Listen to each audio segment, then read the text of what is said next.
Amis du couteau, de l'Opinel, bien le bonjour. On se retrouve aujourd'hui, voilà, avec ce couteau. Comme on le voit, il est encore emballé, hein, c'est assez ouf. Un couteau qui date de 2020. Donc c'est un couteau qui a déjà 6 ans, que je n'avais pas dans ma collection. Je ne l'avais pas forcément pris à l'époque. Déjà, 2020, je collectionnais pas. Donc voilà, quand j'ai commencé ma collection, je ne l'ai pas acheté.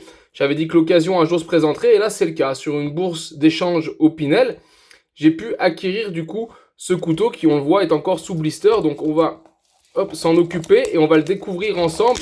Je pense que beaucoup d'entre vous le connaissent, hein. Je sais qu'il y a beaucoup de collectionneurs qui sont ici sur la chaîne. Donc voilà, petit emballage sympa qui rappelle donc les 130 ans du couteau Opinel, hein, 1890-2020. Et on va donc ouvrir. Hop, voilà. On retrouve du coup à l'intérieur la petite explication, voilà, comme à chaque fois, hein, sur le couteau. Un petit blabla, comme on dit, traduit dans plusieurs langues. Et bien sûr, à l'intérieur, le voilà, le 130 ans. Alors, je voulais l'avoir parce qu'il est en lame noire, virole noire. Et je vous avoue que je commence à vraiment bien aimer ce type de couteau, avec des lames noires, viro-bloc noir, parce que je trouve ça vraiment super sympathique. Ça rend super bien. Et en plus, celui-ci est joli. Alors cet Opinel numéro 8, 130 ans, on est sur une série limitée. Tu peux le voir ici, on voit le numéro du mien, d'accord. Faut savoir qu'il y en a eu 13 000 unités de produits, ce qui représente quand même une grosse série limitée. On a ce manche sur lequel on va retrouver quelques logos, montagne, arbre, les deux doigts de Saint-Jean-Baptiste couronnés, donc la main couronnée qui appartient à Opinel, les deux doigts de Saint-Jean-Baptiste qui sont la ville de Saint-Jean. Là, on peut retrouver une partie de l'histoire d'Opinel.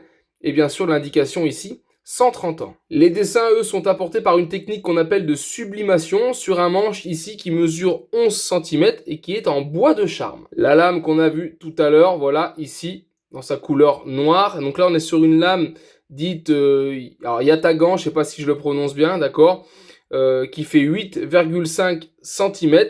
C'est une lame en acier inoxydable et qui est donc ici dans sa couleur noire avec bien sûr la virole qu'on appelle virole tournante ou virobloc, ici pareil de couleur noire. Alors ce qui me choque, alors c'est pas que ça me choque, mais ce que je remarque c'est que le dessin, on le voit, il rentre à l'intérieur du manche. Tu vois là où il y a la fente pour la lame, on voit que le dessin continue.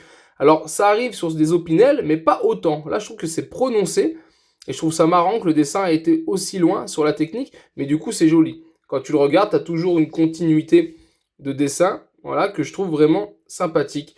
Alors ça, c'est un couteau qui devait coûter dans les 35-40 euros, je pense, à sa sortie. Peut-être 39, voilà. J'ai plus vraiment les prix en tête.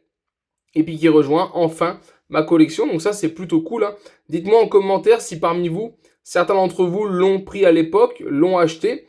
Si vous l'utilisez, peut-être, à moi là, ça va être clairement juste un objet de collection. Idem, peut-être parmi vous, certains vont avoir l'info, et dans ce cas-là, je suis preneur, parce que je sais qu'il y a eu le 125 ans. Je l'ai sous le coude, hein, si je dis pas de bêtises, le 125 ans, c'était celui-ci, voilà, qui est magnifique. Ça, c'est le 130 ans, et je sais pas si avant on a eu le 120, le 115, 110, à partir de quel moment ils ont commencé à faire ces séries, on va dire tous les 5 ans. Donc si certains d'entre vous ont l'info, eh ben, je suis preneur. Et donc voilà, on va le ranger, hop, il va retourner dans sa petite boîte, qui sera plus neuve pour le coup, hein, déballé devant vous. Donc ça, c'est assez cool, hein, 6 ans plus tard, de pouvoir retrouver comme ça des Opinel en boîte neuve, jamais déballé. On se dit qu'on est le premier à le faire, malgré que ça fait déjà 6 ans qu'il soit sorti. Mais donc voilà, petit nouveau dans la collection. Moi, j'espère en tout cas que cette vidéo vous a plu. Et si c'est le cas, je vous invite à me retrouver sur ma chaîne pour d'autres vidéos, tutos et présentations. Et en attendant, ciao, ciao!